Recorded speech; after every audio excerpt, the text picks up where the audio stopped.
नमस्कार, बहुत स्वागत है इस बुलेटिन में आपका। मैं हूं आपके साथ शीनम शर्मा। महाकुंभ अब अंतिम पड़ाव पर है। कल आखिरी स्नान है और महाशिवरात्रि भी है। ऐसे में प्रयागराज में श्रद्धालुओं की भीड़ बढ़ चुकी है। 44वां दिन है आज। कल स्नान का 45वां और आखिरी दिन होगा। कल के आयोजन को लेकर विशेष तैयारी की गई है क्योंकि लगातार श्रद्धालुओं की भीड़ पहुंच रही है। ऐसे में तैयारियां जबरदस्त हो चुकी हैं।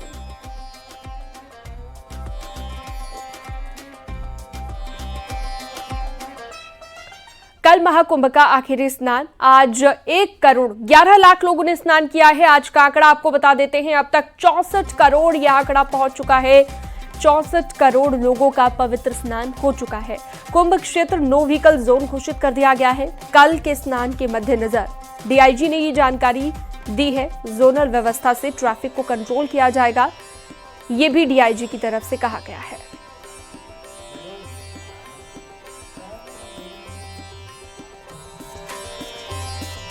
छब्बीस तारीख को महाशिवरात्रि का पर्व है। महाकुंभ का आखिरी स्नान भी है। हम लोगों ने सभी शिवालय जो भी महाकुंभ क्षेत्र में पड़ते हैं उन पे पुलिस डिप्लॉयमेंट किया है। लोग वहाँ पे जल चढ़ाने आएंगे। सभी स्नान घाट जो हैं वहाँ पे डिप्लॉयमेंट किया गया है। पूरा हमारा जो ट्रैफिक व्यवस्थापन है वो इस दृष्टि से रहेगा कहीं पे चोक पॉइंट्स ना हो, श्रद्धालु बड़ी सुगमता से जल चढ़ा पाएँ, स्नान कर पाएँ। और पूरे क्षेत्र को नो व्हीकल जोन घोषित किया गया है।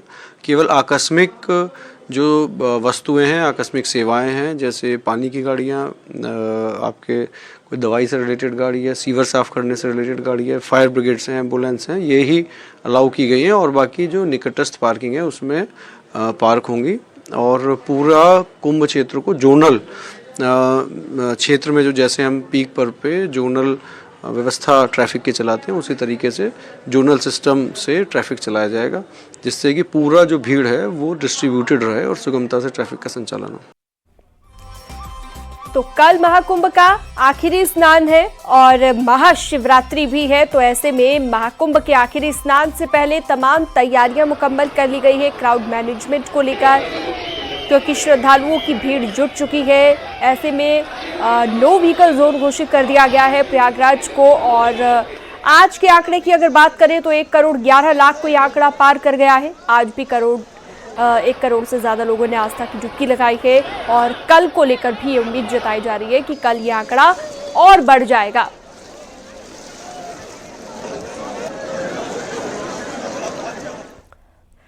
बॉलीवुड की सुपरस्टार एक्ट्रेस रवीना टंडन अपनी बेटी राशा थडानी के साथ संगम स्नान करने के लिए पहुंची। जेटी से संगम पहुंचकर रवीना टंडन ने संगम में पवित्र स्नान किया। तस्वीरें भी आप देख रहे हैं। रवीना टंडन का पवित्र स्नान जब वो करने के लिए पहुंची तो उस दौरान की तस्वीरें, अपनी बेटी के साथ स्नान करने के लिए पहुंची।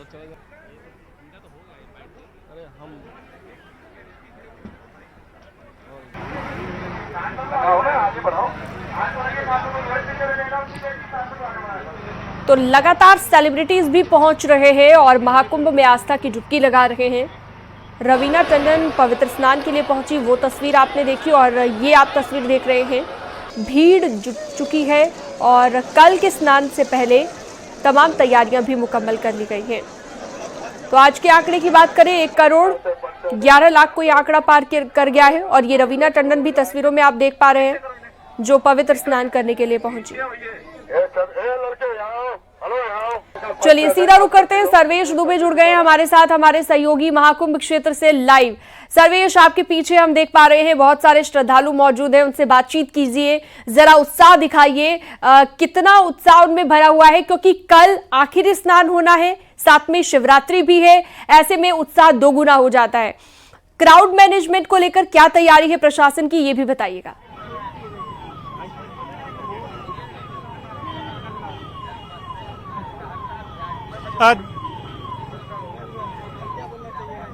देखिए, मैं आपको बता दूं कि महाकुंभ मेले का कल आखिरी स्नान पर्व महाशिवरात्रि और इसी के साथ 45 दिनों तक चलने वाले महाकुंभ का समापन हो जाएगा। लेकिन आप देखिए कि आज एक दिन पहले किस तरह से श्रद्धालुओं की भीड़ उमड़ पड़ी है। और इस मार्ग पर मैं खड़ा हूं जो कि यहाँ से निकलकर बाहर के लिए जाता है संगम से, और बड़ी संख्या में श्रद्धालु यहाँ पर मौजूद है। शाम 6 तक जैसा आपने बताया 1 करोड़ 11 लाख श्रद्धालुओं ने आस्था की डुबकी लगाई है और आज जो 64 करोड़ का आंकड़ा पार हो गया है, उम्मीद ये की जा रही थी कि महाकुंभ में 65 करोड़ से ज्यादा श्रद्धालु आएंगे, लेकिन कल की जो तैयारी लेकर यहाँ पर की गई है, हर जगह पर जो है घाटों पर व्यवस्था की गई है और इसके साथ साथ तमाम तैयारियां की गई। क्या तैयारी की गई, कुछ लोगों से बात करते हैं। कहाँ से आए आप? हाँ, मैं नागपुर से आए। कैसी व्यवस्था है यहाँ पर, कैसी यार सर, व्यवस्था तो अच्छी है, लेकिन ये जो बाइक वाले वगैरह ये जब लूट रहे हैं, परेशान कर रहे हैं। ये बताइए कि स्नान कर लिया आपने? स्नान कर लिया आपने तो चंदन भी लगाए, क्या स्थिति है? अच्छी स्थिति है, बहुत अच्छी। कैसी व्यवस्थाएं देख रहे हैं आप? महाकुंभ समापन हो रहा है, भीड़ का लगातार आंकड़ा बढ़ रहा है। योगी राज्य में बहुत अच्छा उन्होंने अच्छा किया। पहली बार भोले भंडारी की कृपा से हम इतने सौभाग्यशाली हुए हैं कि हम स्नान करने के लिए महाकुंभ 144 साल में हमने स्नान करने के लिए यहाँ आए हैं। कहाँ से आए हैं? हम लोग झांसी से हैं, यूपी झांसी से जी। यहाँ की व्यवस्थाओं को लेकर क्या व्यवस्था नहीं, योगी जी की कृपा से एक नंबर व्यवस्था रही है, बहुत अच्छी एवन व्यवस्था है। क्या कामना कर रहे हैं आप लोग यहाँ पर आकर? भगवान से यही कामना करूंगा कि भगवान हर किसी की मन्नत पूरी करे, जो यहाँ श्रद्धालु आए हर किसी की मन्नत पूरी करे। और आप बताएं कि क्या यहाँ पर कहाँ से आए आप? मैं गुजरात और सूरत से हूँ।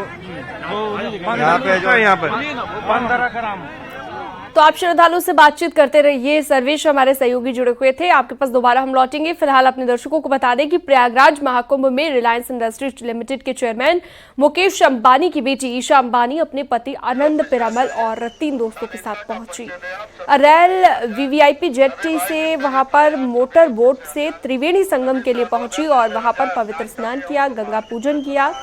उसके बाद परमार्थ निकेतन जाकर स्वामी चिदानंद मुनि सरस्वती से मुलाकात की और वहीं पर हवन पूजन भी किया। धार्मिक अनुष्ठानों के बाद ईशा अंबानी अपने परिवार के साथ मुंबई के लिए रवाना हो गई।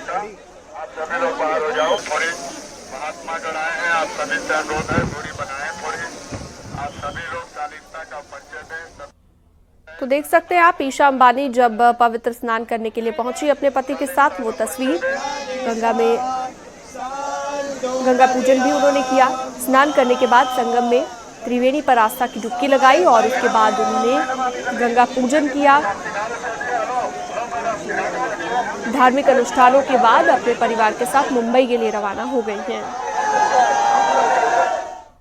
महाकुंभ में स्नान करके लौट रहे श्रद्धालुओं का सैलाब लगातार अयोध्या में उमड़ता जा रहा है। श्रद्धालुओं की संख्या को देखते हुए जिला प्रशासन ने व्यापक इंतजाम किए हैं। राम जन्मभूमि और हनुमानगढ़ी पर कई किलोमीटर लंबी कतार लगा रखी है। भगवान राम की नगरी में आस्था का सैलाब लगातार उमड़ता जा रहा है। महाकुंभ से लाखों की संख्या में श्रद्धालु प्रतिदिन अयोध्या पहुंच रहे हैं। बीते 43 दिनों में लगभग 2 करोड़ से ज्यादा राम भक्तों ने अयोध्या पहुंचकर सरयू नदी में स्नान पूजन किया है और इसके साथ ही रामलला और हनुमानगढ़ी पर दर्शन पूजन करके अपनी उपस्थिति दर्ज कराई है। आस्था के जन सैलाब में लगातार बढ़ोतरी होती जा रही है और जैसे जैसे महाकुंभ अपने पूर्णता की तरफ जा रहा है। महाकुंभ के दौरान मिर्जापुर में मां विंध्यवासिनी मंदिर में करोड़ों की संख्या में श्रद्धालु दर्शन पूजन कर चुके हैं। साथ ही शिवरात्रि पर भी बड़ी संख्या में श्रद्धालुओं के पहुंचने की संभावना है, जिसे देखते हुए प्रशासन अलर्ट मोड पर है। सीसीटीवी और ड्रोन कैमरे के जरिए निगरानी की जा रही है। इसके साथ ही पुलिस के जवान जगह जगह पर तैनात किए गए हैं। स्टार्टिंग में तो ये सोचा था कि बहुत भीड़ है, हम कैसे जाएंगे, सारा कुछ हैंडल कैसे करेंगे, लेकिन अब धीरे धीरे जाते गए। सबकी श्रद्धा देखी, सब जो इतनी लंबी लंबी लाइन में दिन रात खड़े हैं, उनको देख के हम लोग को मोटिवेशन मिला कि हम लोग भी नई यूथ है, हम लोग को भी जाना चाहिए ऐसे स्थानों पे जिसपे हमारे मन को शांति मिले। महाकुंभ स्नान के बाद भक्त बड़ी संख्या में मां विंध्यवासिनी के दरबार में पहुंच रहे हैं और हम इस वक्त मां विंध्यवासिनी के दरबार में हैं और आप देखिए ये भक्तों की लाइन है और लगभग 1 किलोमीटर की ये लाइन है और 4 अलग अलग जगह ये लाइन बनाई गई है जहां से भक्त मां विंध्यवासिनी के दरबार में पहुंच रहे हैं। और लगभग कहा जा रहा है कि 3 लाख से ज़्यादा भक्त मां विंध्यवासिनी का अब तक दर्शन कर चुके हैं और उतनी ही बड़ी संख्या में भक्त मां विंध्यवासिनी के दरबार में हैं। कल महाशिवरात्रि है, इसको लेकर जिला प्रशासन पूरी तैयारी कर चुका है। प्रयागराज महाकुंभ में महाशिवरात्रि पर अंतिम प्रमुख स्नान से पहले चंदौली के रेलवे स्टेशनों पर लोगों की काफी भीड़ उमड़ पड़ी है। मंगलवार को पीडीडीयू जंक्शन से प्रयागराज के लिए नियमित ट्रेनों के अलावा 34 स्पेशल ट्रेनें भेजी गई हैं। इसके बावजूद स्टेशन पर भीड़ कम नहीं हुई। स्थिति ये रखी कि स्टेशन पर रुक रुक कर भीड़ आ रही है। भीड़ को संभालने के लिए प्रशासन की कड़ी नजर है।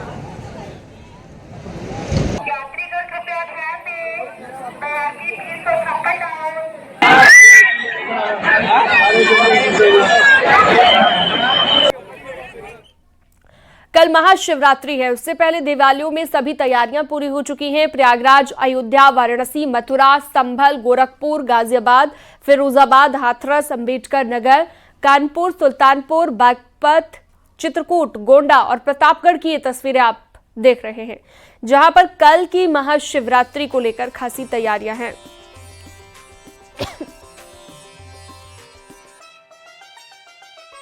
के साथ साथ पुलिस प्रशासन भी अलर्ट हो चुका है। कल सुबह से ही मंदिरों में पूजा अर्चना शुरू हो जाएगी। तो ये उत्तर प्रदेश के अलग अलग जिलों की तस्वीर आप देख रहे हैं, जहां पर तमाम तैयारियां मुकम्मल कर ली गई हैं। कल महाशिवरात्रि है, तैयारियां पूरी की जा चुकी हैं प्रशासन की ओर से।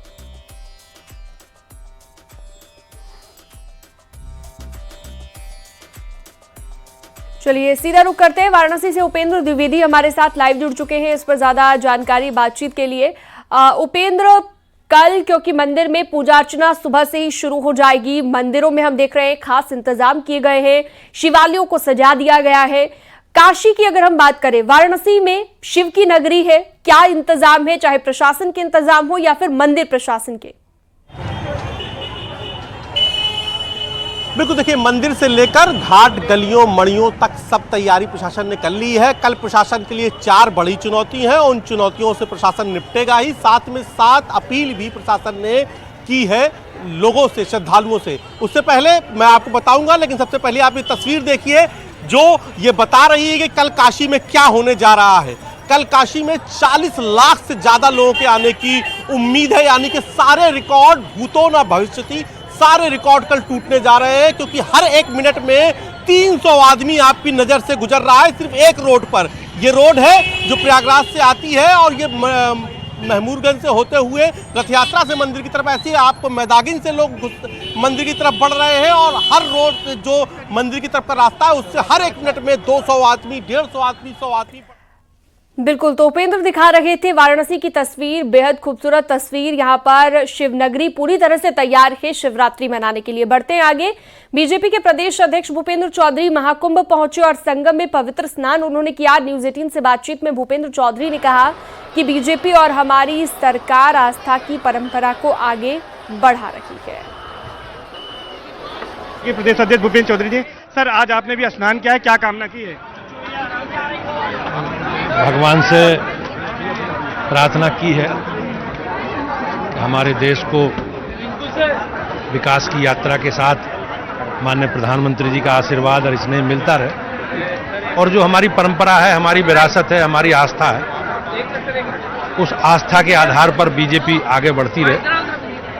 आज भगवान का आशीर्वाद हम सबको मिले, देश लगातार प्रगति करे, मोदी जी को नेतृत्व करने का अवसर हमेशा मिलता है। आज 64 करोड़ का रिकॉर्ड बन गया है, लगातार रिकॉर्ड बनते जा रहे हैं और विपक्ष सवाल आंकड़ों पर उठा रहा है। दिव्य भव्य कुंभ की जो कल्पना है वो आज कहीं ना कहीं इस कुंभ में साकार हुई है, और संख्या का प्रश्न नहीं है, लेकिन ये हमारी आस्था का विषय है, हमारी परंपरा और हमारी विरासत है। और हमेशा विपक्ष के लोग, विपक्षी दलों के लोग हमारी हिंदू संस्कृति को, सनातन संस्कृति को इस प्रकार की बयानबाजी करके कलंकित करने का काम करते हैं। हिमाचल प्रदेश के सीएम सुखविंदर सिंह सुक्खू प्रयागराज महाकुंभ में पहुंचे और संगम पहुंचकर पवित्र स्नान उन्होंने किया। पवित्र स्नान के साथ साथ परिवार भी उनका मौजूद रहा, जहां पर स्नान के बाद हिमाचल प्रदेश के सीएम सुखविंदर सिंह सुक्खू ने पूजा अर्चना भी की है। आस्था और विश्वास का संगम है, हमारी संस्कृति का परिचायक है, सभी धर्मों का सम्मान और अपनी संस्कृति का ये परिचायक ये महाकुंभ है। धन्यवाद। कुंभ को लेकर के लगातार कई राजनीति हो रही है, उसको लेकर भी कुछ इस समय में कोई राजनीतिक बात नहीं करना। सुभाषपा के राष्ट्रीय महासचिव अरविंद राजभर महाकुंभ पहुंचकर संगम में आस्था की डुबकी लगाते नजर आए। इस दौरान अखिलेश यादव पर भी उन्होंने निशाना साधा। उद्धार हो, जनता को कल्याण हो और विरोधियों को सद्बुद्धि दें, क्योंकि हम इसमें संगम में हैं और इस भव्य महाकुंभ का आयोजन हमारी सरकार ने किया और ऐतिहासिक, मतलब न भूतो न भविष्यो, आज तक ऐसा आयोजन नहीं हुआ था। और ऐसे भव्य आयोजन पर जहां पर करोड़ों लोगों की आस्था जुड़ी हुई हो और विपक्ष बार बार इसे प्रश्न खड़ा कर रहा है, जो प्रश्न विपक्ष खड़ा कर रहा है, माननीय अखिलेश यादव जी बार बार कह रहे हैं कि पापी आकर के यहाँ डुबकी लगा रहे हैं, तो मैं वही जानना चाहता हूं। मैं इसलिए आया हुआ हूं कि देखूं अखिलेश जी का पाप धोया गया कि नहीं धोया गया। पूर्व कांग्रेस नेता प्रमोद कृष्णम का बयान सामने आया है। ये सनातन का दौर है, ये कहना है प्रमोद कृष्णम का। सनातन का विरोध करने वाला मिट जाएगा, सनातन का समर्थन करने वालों को सत्ता मिलेगी। ये तमाम बातें कही गई हैं आचार्य प्रमोद कृष्णम की ओर से। सनातन का दौर है, सनातन का स्वर्णिम काल है। जो सनातन का विरोध करेगा, जो सनातन को मिटाने की बात करेगा, वो मिट जाएगा, और जो सनातन का समर्थन करेगा वो सत्ता तक पहुंचेगा। तो सनातन के दौर में सनातन का विरोध जनता को अच्छा नहीं लगा, और इसलिए ये जो पूरे देश के अंदर इस समय सनातन को मानने वालों को देश की जनता सत्ता सौंप रही है। विधायक पूजा पाल ने भी संगम में स्नान किया, महाकुंभ को प्रयागराज का गौरव बताया।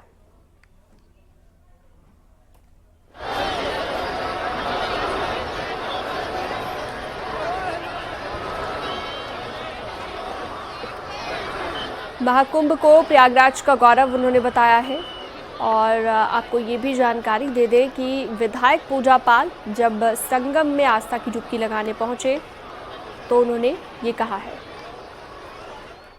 नोएडा से विधायक पंकज सिंह भी महाकुंभ में पहुंचे। संगम में पहुंचकर पंकज सिंह ने पवित्र स्नान किया, आस्था की डुबकी लगाई और कहा यह भाव अद्भुत है, शब्दों में बयान नहीं किया जा सकता।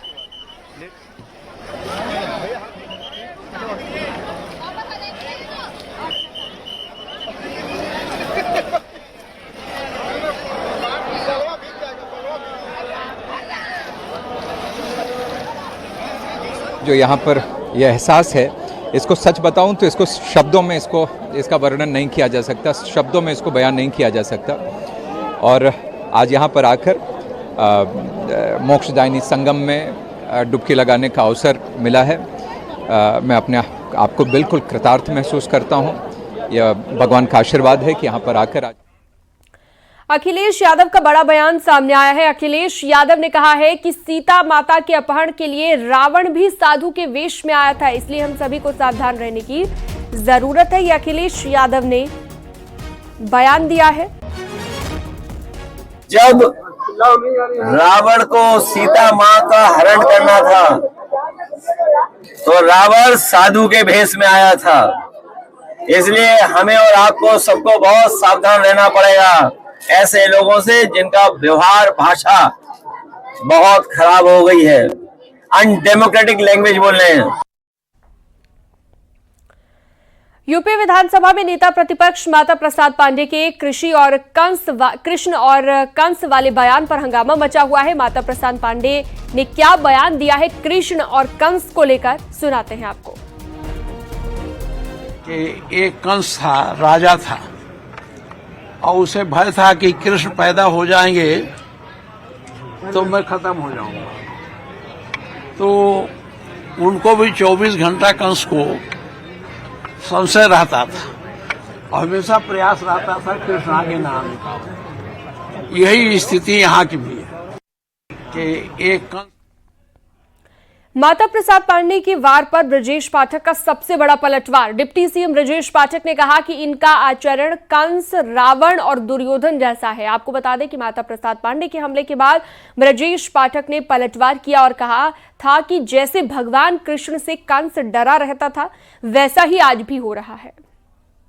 इस तरह के बयान किस तरह से इनको आप देखते हैं? समाजवादी पार्टी के डीएनए में अराजकता है, गुंडई है, माफियागिरी है, और नेता विरोधी दल माता प्रसाद पांडे जी से जो कहलाया गया है समाजवादी पार्टी के जो दूषित मानसिकता के लोग हैं उनको स्क्रिप्ट लेकर के देते हैं। माता प्रसाद पांडे जी अपने परिवार के हैं और उनको ये लोग स्क्रिप्ट लिख करके दे करके उनसे गलत बातें कहवाते हैं। और ये अपने क्रियाकलापों को देखें, जब जब इन्हें ताकत सूबे में प्रदेश की जनता ने दी है, समाजवादी पार्टी के रिजम में गुंडई, अराजकता, माफियागिरी, प्लाट मकान दुकान कब्जा करना, बहू बेटी की इज्जत आबरू खतरे में डालना और सरकारी ठेकों को लूट करना, 1000 से अधिक दंगे कराना, प्रदेश को इन्होंने लूट और डकैती का अड्डा बनाने का काम किया था। भारतीय जनता पार्टी की सरकार ने कानून व्यवस्था को नंबर 1 पर रखते हुए प्रदेश को बीमारू राज्य के दमगे से निकाल करके राष्ट्र का डेवलप्ड स्टेट के रूप में स्थापित करने का काम किया है। हम कह सकते हैं, अगर जो इन्होंने कहा है, जो स्क्रिप्ट लिखवा करके माता प्रसाद जी से कहलाया है, आप देखिए इनके आचरण को, इनका आचरण दुर्योधन की तरह है, इनका आचरण कंस की तरह है, इनका आचरण रावण से मेल खाता है। मुख्यमंत्री योगी आदित्यनाथ गोरखपुर में सीएम योगी ने गोरखनाथ मंदिर में पहुंचकर गुरु गोरखनाथ के दर्शन पूजन किए हैं। उसके बाद अपने गुरु महंत अवैधनाथ की समाधि पर जाकर माथा टेका है।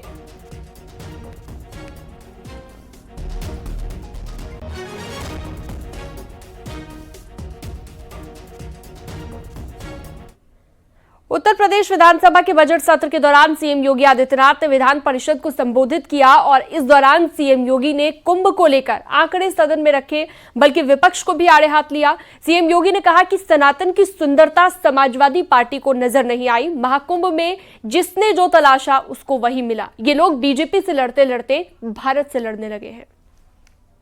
यानी हर कार्य को समाजवादी नाम दे। बस सेवा भी पैसा सरकारी, लेकिन उसका नाम है समाजवादी बस सेवा। पेंशन पैसा सरकार का, लेकिन समाजवादी पेंशन की स्कीम। ऐसे ही विवेकाधीन कोष का पैसा जो समाजवादी हो गया था, लेकिन अब समाजवादी नहीं है। ये संवेदनशील तरीके से बिना भेदभाव के हर उत्तर प्रदेश वासी का उस पर अधिकार है और उसको यह बिना भेदभाव के प्राप्त हो रहा है। मुझे लगता है आपने बहुत सारे मान्य समझ से लिखते होंगे और एक पॉलिसी के अंतर्गत उन्हें उपलब्ध महाकुंभ के आयोजन के बारे में चर्चा की। महाकुंभ का आयोजन हम सबके लिए गौरव की बात है। और आज जब मैं इस सदन में बोल रहा हूं, अब तक लगभग 64 करोड़ श्रद्धालु आस्था के इस महास्नान में भागीदार बनकर आदरणीय प्रधानमंत्री जी के एक भारत श्रेष्ठ भारत के विजन को एक नई गति दे चुके हैं। एक नया भारत है, अपने नागरिकों को बिना भेदभाव के एक स्थान पर एकत्र करने की सामर्थ्य रखता है और ये नए भारत की इस ताकत का एहसास दुनिया ने किया है। प्रयागराज का महाकुंभ अब तक के सारे अनुमानों को, सारे रिकॉर्डों को तोड़ते हुए अब तक की दुनिया के सबसे बड़े आयोजनों में शामिल हुआ है। अधिवक्ता विधेयक 2025 के संशोधन के खिलाफ प्रदेश भर में वकीलों ने प्रदर्शन किया। बार काउंसिल ऑफ प्रदेश के आह्वान पर न्यायिक कार्य का बहिष्कार करते हुए जोरदार प्रदर्शन किया गया। वकीलों का ये कहना है कि प्रस्तावित संशोधन उनके अधिकारों का हनन है और सरकार अधिवक्ताओं की अनदेखी कर रही है। प्रदेश भर में प्रदर्शन की 6 तस्वीरें हम आपको दिखा रहे हैं। लखनऊ, कानपुर, बहराइच, हरदोई, अयोध्या और बाराबंकी में वकील सड़क पर उतरे नजर आए।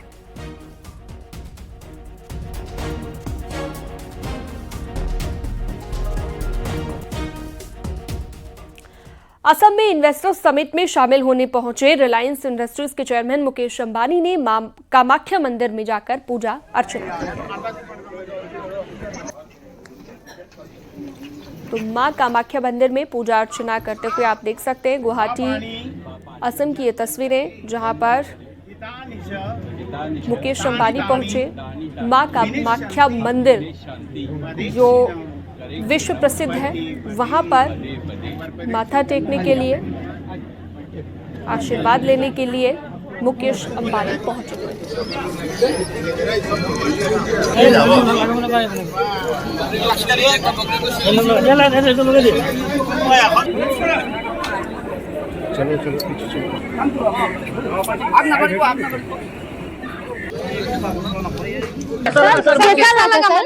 बहुत बढ़िया रहा, माँ की कृपा है और माँ की असीम कृपा सब पे बनी रहे, ऐसी मेरी प्रार्थना है सबका। और रुकते एक छोटे से ब्रेक के लिए, फौरन लौटेंगे।